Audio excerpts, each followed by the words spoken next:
বাইরে থেকে কি শিখে এলে সম্রাট? বড়দের অসম্মান করার হরেক উপায়। বাবা প্লিজ, তুমি সম্রাটের কথা কিছু মনে করো না। না না, আমি কিচ্ছু মনে করিনি। এসব আমার অভ্যেস হয়ে গেছে রিয়া, আমি কিচ্ছু মনে করিনি। রিয়া, তুমি ওর হয়ে ওনার কাছে ক্ষমা না চেয়ে ওকে ভুলটা বোঝাও। না, ভুলের কিছু নেই মেজ বৌমা। আমি ধরে নিয়েছি এটাই আমার ভবিতব্য। আগে আমার মেয়ে আমার বিরুদ্ধে কথা বলতো, এখন ওর দেখা দেখি আমার জামাই হচ্ছে এগে উঠে জিহাদ ঘোষণা করছে।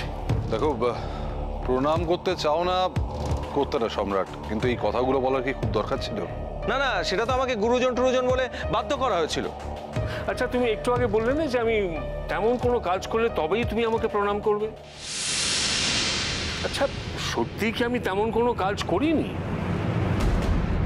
তোমাকে আমি এবারই জামাই করেছি, এটাই তো অনেক বড় কাজ। এতক্ষণে আপনি একটা খাঁটি কথা বলেছেন। সম্রাট, কি হচ্ছে এটা? এদিকে শুনো, কি করছো কি তুমি? তোমাকে এটা কতবার ধরে বুঝিয়েছি যে বাবার সঙ্গে কোনো রকম কোনো তর্কে তুমি যাবে না, যাবে না। কোথায়? আমি তো কোনো তর্ক করিনি। আর ওনার মুখ দেখে তো মনে হচ্ছে ওনার মাথা দিব্যি ঠান্ডা আছে। সম্রাট, সম্রাট দাদা নিজে মাথা ঠান্ডা রেখেছে, নাহলে দাদা গায়ে লাগার জন্য তোমার কথাগুলো যথেষ্ট। না, সে তো ওনার খোঁজা দেওয়া কথা শুনেও আমার গায়ে লাগার কথা, কিন্তু আমি তো ব্যাপারটা সাপোর্ট করেছি, তাই না?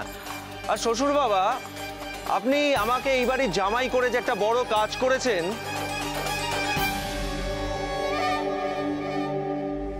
সেটা আমি খুব শিগগিরই প্রমাণ করে দেব।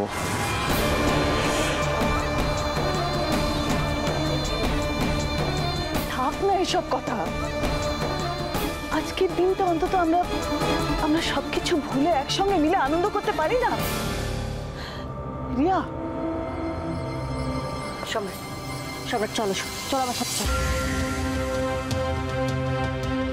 চেষ্টায় যদি কেউ বাদ সাধে বৌঠা, তাহলে কার কি করার? এ বাড়িতে অনেকেই আছে যাদের অভির খুশি দেখলে চোখ টাটায়। যারা এখানে আছে তারা নিশ্চয়ই আজকের দিনটা গুরুত্ব জানে বলে আছে, আশা করি। আমরা যা ভাবি তা আর হয় কই মন্দিরা? কোনো না কোনো ভাবে ঠিক সেই আমি ওদের সবাইকে থামাবো, আমি বলছি তো। তুমি কেন এইসব মন কেমন করার কথা বলছো বলো তো আজকের দিনে?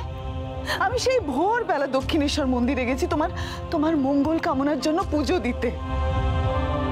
সেটা তো তোমার মুখে হাসিটুকু দেখার জন্য।